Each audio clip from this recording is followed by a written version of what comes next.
Assainissement, transport, déchets, insécurité, marasme économique, pourquoi les élus locaux et l'État français sont incapables d'anticiper les crises aux Antilles.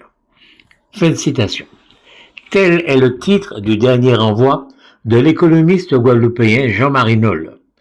Pour le lire souvent, et avec attention, nous croyons pouvoir dire que cet éminent intellectuel guadeloupéen n'est ni indépendantiste ni autonomiste. Il est donc un citoyen français comme tous les autres citoyens français. Sauf que un Breton, un Auvergnat ou un Savoyard ne dirait jamais, comme l'écrit M. Nolle, citons-le, pourquoi les élus locaux et l'État français sont incapables. Un Breton, un Auvergnat ou un Savoyard dirait pourquoi les élus locaux et l'État sont incapables. Il dirait l'État et pas l'État français. Et voilà, nous sommes en plein dedans. Nous sommes en plein dans cette manière d'État paradoxal dont nous ne sommes pas responsables, mais qui nous ronge au plus profond de nous-mêmes et ne cesse d'habiter le discours et le comportement de la quasi-totalité des Martiniquais et des Guadeloupéens, à quelque niveau de l'échelle intellectuelle, de l'échelle sociale, de l'échelle économique ou de l'échelle politique qu'ils se trouvent.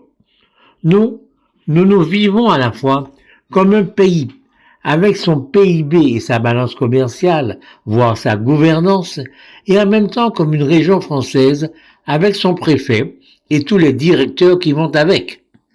Et lorsque nos économistes parlent de la Martinique et de la Guadeloupe, ils en parlent carrément comme si c'était des pays à part entière, si on peut dire.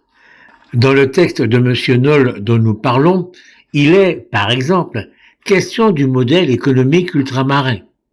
Parle-t-on de modèle économique des Hauts-de-France, de la Normandie ou de la Nouvelle-Aquitaine? Un autre exemple nous est sans doute donné par le drapeau rouge-vert-noir. Nos ancêtres se sont battus, au sens propre du terme. Ils y ont parfois perdu leur vie pour accéder au statut de Français à part entière et avoir le droit de lever haut le drapeau de la France, le drapeau bleu-blanc-rouge, comme étant le leur. Mais voilà qu'il faut lever aussi désormais le drapeau rouge-vert-noir, non pas comme un drapeau régional, comme une manière de fanion, mais comme un vrai drapeau venant résolument concurrencer celui de la France.